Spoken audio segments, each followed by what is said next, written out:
السلام عليكم ورحمة الله وبركاته. ازيكم يا حبايب، عاملين ايه؟ معاكم محمد عاطف وحلقة جديدة من برنامج خليك حريف.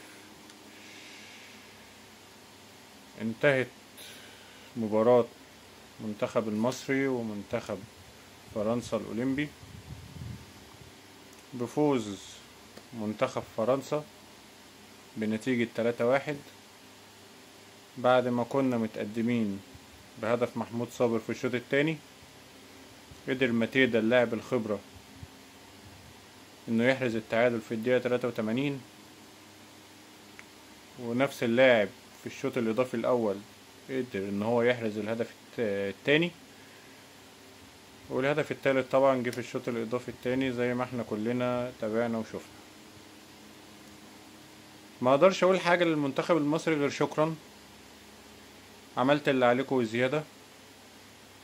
انتوا جايين من ماتش برضو 120 دقيقة وضربات جزاء اللي هو كان ماتش باراجواي. منتخب فرنسا مريح زيادة يوم عنكو ولعبته كانت مرتاحة اكتر، وده غير ان الماتش الاخير مع الارجنتين هم قدروا ان هم يخلصوه في الوقت الاصلي. ما اقدرش اقول لكم حاجة غير شكرا، عملت اللي عليكم وزيادة، حاولتوا. طرد عمر فايد هو ده اللي يمكن مش عايز اشيل اللعيب اكبر من حجمه، بس يعني يمكن ده كان سبب من اسباب ان النتيجة تتغير. يمكن انت كنت لحد الطرد كنت راس براس قدامهم، لكن للأسف يعني قدر الله ما شاء فعل. ماتش وخلص، شرفت الكرة المصرية. قدامنا ماتش يوم الخميس ان شاء الله على الميدالية البرونزية قدام المنتخب المغربي اللي برضه عمل بطولة مشرفة. يعني يا ريت نقدر ان احنا ناخد الميدالية البرونزية عشان يبقى انجاز ليكو، ويا ريت مدرب المنتخب الاولمبي ما يمشيش، لان انا عارف اللي هيحصل. الراجل هيجي فهيتوجه له الشكر، لان احنا هنا في مصر ما بنحبش اي حد ناجح، واكبر دليل على كده كيروش.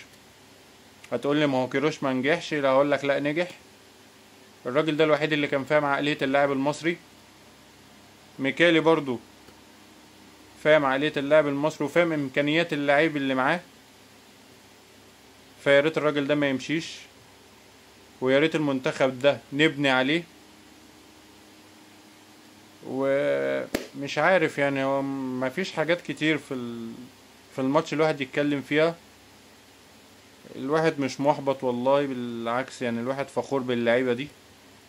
يعني هو كان بس كان نفسه، انما يمكن يعني في ظروف كتير بتحكم ان الدنيا ما تمشيش تمام يعني. العصبية الزيادة، برضو لعيب لسه صغير، مش عارف صغير ازاي يعني.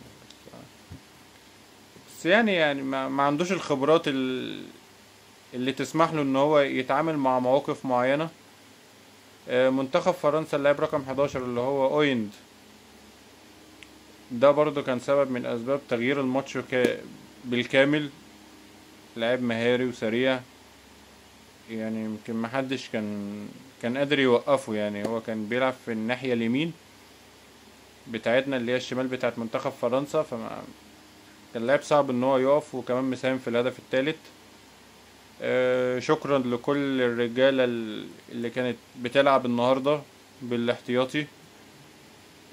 شكرا لحمزة علاء، انت اثبتت ان انت جون كبير، او فيما بعد هتبقى مشروع حارس مرمى النادي الاهلي ان شاء الله. كده الواحد اطمن على حراسة مرمى النادي الاهلي، سواء في وجود شوبير او في وجود حمزة علاء. وطبعا لسه في حراس تانيين، ولسه مصطفى مخلوف برضه يمكن انا سامع ان هو يعني اداؤه كويس. ده كان المنتخب. يمكن في ظل الاحداث دي فحصل حاجة يمكن فرحتنا شوية، وهو اصدار قرار من الرئيس عبد الفتاح السيسي بفتح تحقيق في قضية اللاعب احمد رفعت اصدر قرار للنيابة العامة ان هم يفتحوا التحقيق. عايزين نشوف بقى الجماعة اللي كانوا عمالين طالعين يتكلموا يقولوا اصل انا ما اعرفش، ما انا مش عايز اقول لاحمد رفعت مشي ليه، اصل اللاعب كان بياخد منشطات. عايزين نشوف الناس دي بقى لما تتقدم للتحقيق يعني هتقول ايه. وانا متأكد ان التحقيقات هتثبت براءة او مش براءة احمد رفعت. احمد رفعت الله يرحمه مش متهم يعني، بس ان شاء الله بعون الله لو ليه حق هيرجع. طبعا ده بيثبت ان احنا في دولة قانون. وبس يعني مش عايز اتكلم كتير يعني عشان خاطر الناس يمكن عايزة تنام دلوقتي، وانا كمان عايز انام عشان عندي شغل. فللمرة التالتة والرابعة يعني بنشكر كلنا رجالة المنتخب الاولمبي، شرفتونا. ومش عايز اقول عشمتونا لان انتوا عملتوا اللي عليكوا وزيادة شوية. مستنيينكم ان شاء الله يوم الخميس وانتوا بتكسبوا الميدالية البرونزية عشان يبقى انجاز ليكوا. وان شاء الله اللي جاي احسن. وللمرة التانية ميكالي ما يمشيش، الراجل كويس، مدرب كويس، ممكن نبني عليه. ما كانش حد يقدر يصدق واحنا داخلين الاولمبياد دي ان احنا هنعمل حاجة، فالحمد لله يعني. وشكرا. السلام عليكم.